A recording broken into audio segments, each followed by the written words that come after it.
কৰিব শদিয়া মহাবিদ্যালয় তিনিচুকীয়াৰ চতুৰ্থ বৰ্গ শ্ৰীমতী ৰীমা হাজৰিকা। নামৰূপ মহাবিদ্যালয় ডিব্ৰুগড় চতুৰ্থ বৰ্গ শ্ৰী যাদৱ গগৈ।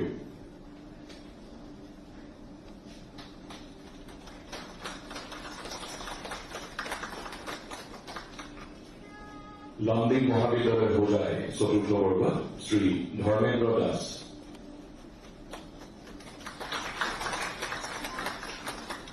কাৰিকৰী শিক্ষা সঞ্চালকালয়ৰ অসমৰ অধীনত 12গৰাকীয়ে নিযুক্তি লাভ কৰিব। ইয়াৰে ভিতৰত আমি আমন্ত্ৰণ জনাইছো যোৰহাট অভিযান্ত্ৰিক মহাবিদ্যালয়ৰ সহকাৰী অধ্যাপক ৰূপে শ্ৰীমতী ময়ূৰী দেৱী।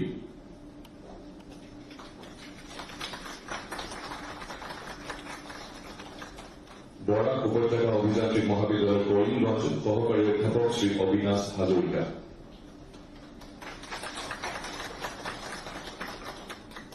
এইবাৰ ৰাজ্যিক শিক্ষা গৱেষণা আৰু প্ৰশিক্ষণ পৰিষদ SCRTৰ অধীনত ডায়েট চিৰামৰ বিজ্ঞান প্ৰবক্তা শ্ৰীমতী জোনালী বসুমতাই গ্ৰহণ কৰিব শদিয়া মহাবিদ্যালয় তিনিচুকীয়াৰ চতুৰ্থ বৰ্গ শ্ৰীমতী ৰীমা হাজৰিকা।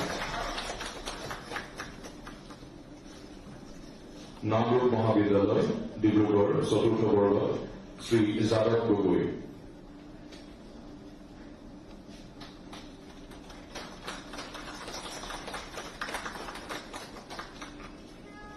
লন্দিং মহাবিদ্যালয় হোজাই চতুৰ্থ বৰ্গ শ্ৰী ধৰ্মেন্দ্ৰ দাস।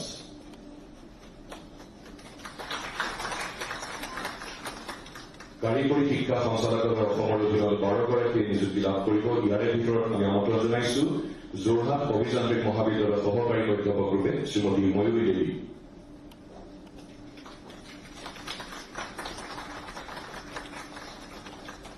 বৰাক উপত্যকা অভিযান্ত্ৰিক মহাবিদ্যালয় কৰিমগঞ্জ সহকাৰী অধ্যাপক শ্ৰী অবিনাশ হাজৰিকা।